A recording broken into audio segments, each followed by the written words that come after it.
নমস্কার, আমার নাম অনিল দাস, রামসরিষা পটাশপুর পূর্ব মেদিনীপুর থেকে বলছি।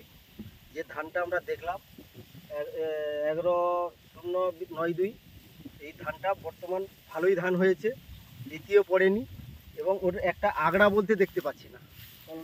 ফলনও ভালো, যেন আমাদের কাছাকাছি দেখছি যে অন্যান্য ধান এই মহারাষ্ট্র শঙ্কর এই ওয়েদারে নেতিয়ে পড়ছে, কিন্তু নেতিয়ে পড়ছে। তার জন্য হারভেস্টারে কাটা প্রচুর কষ্ট এবং মজুর দিয়ে কাটাও কষ্ট, কারণ অনেক মজুর খরচ।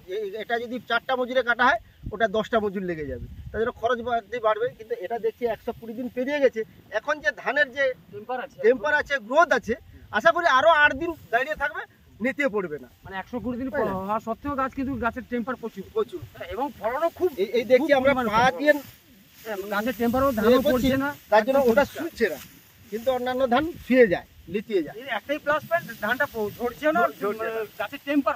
হারভেস্টার করলে ভালো হয়, হবে, কোনো অসুবিধা হবে না।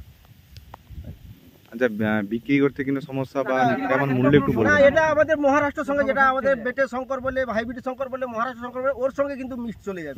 কিন্তু নেতিয়ার সাথে এটা কোনো বিভেদ থাকবে না। আচ্ছা, আপনারা বলছেন এই ধানটা চাষ করলে নেতিয়ে দামেও বিক্রি করতে পারি বা না ধরলে মহারাষ্ট্র শঙ্কর বিক্রি করতে পারি। 99% মহারাষ্ট্র সঙ্গে যাবে, নেতিয়ার সঙ্গে গেলে তো 50 টাকা বা 100 টাকা কম দিলে কম হবে। বাজার মূল্যে কোনো তফাৎ পাবেন না, মহারাষ্ট্র শঙ্করের মধ্যে বাজার মূল্য পাবেন। একদম তফাৎ।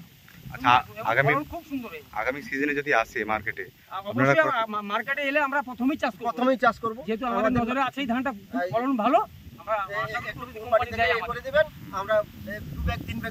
আচ্ছা, আপনারা তো নিশ্চয়ই এই জমির আশেপাশে যাতায়াত করছেন।